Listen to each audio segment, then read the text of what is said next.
आणि महत्त्वाची बातमी आहे, राहुल गांधी आज केरळच्या वायनाडमधून आपला उमेदवारी अर्ज दाखल करणार आहेत। अर्ज भरण्यापूर्वी राहुल गांधी यांनी वायनाडमध्ये भव्य रॅली काढली आहे। मोठ्या संख्येने काँग्रेसचे कार्यकर्ते या रॅलीमध्ये सहभागी झालेले आहेत।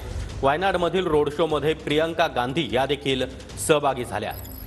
आपल्या भावाचा उमेदवारी अर्ज भरण्यासाठी प्रियंका गांधी या रॅलीमध्ये सहभागी झालेले आहेत।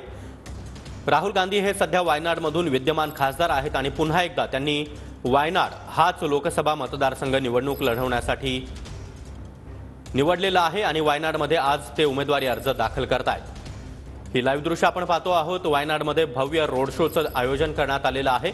राहुल गांधी यांच्यासोबत प्रियंका गांधी या देखील या रोड शोमध्ये सहभागी झाल्या आहेत। वायनाडमध्ये आपण पाहतोय की भाजप विरुद्ध काँग्रेस अशी लढत पाहायला मिळणार आहे। यामध्ये राहुल गांधी हे आपला उमेदवारी अर्ज आज दाखल करणार आहेत आणि त्यांच्यासोबत प्रियंका गांधी या देखील या रोड शो मध्ये सहभागी झाल्या आहेत।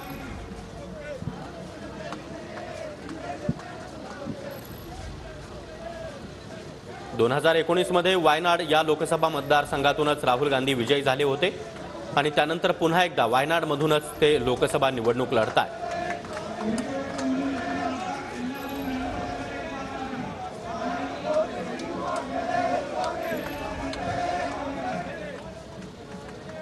दोन 2019च्या लोकसभा निवडणुकीमध्ये राहुल गांधी यांनी 2 ठिकाणांवरून लोकसभा निवडणूक लढवलेली होती। स्मृती इराणी यांनी राहुल गांधी यांचा पराभव केलेला होता, मात्र वायनाडमधून ते विजयी झालेले होते आणि आता पुन्हा एकदा ते वायनाडमधूनच लोकसभेची निवडणूक लढतायत आणि या भव्य रोड शोच्या माध्यमातून राहुल गांधी हे आज आपला उमेदवारी अर्ज दाखल करतायत। मोठ्या संख्येने काँग्रेसचे कार्यकर्ते या रोड शोमध्ये सहभागी झाले आहेत।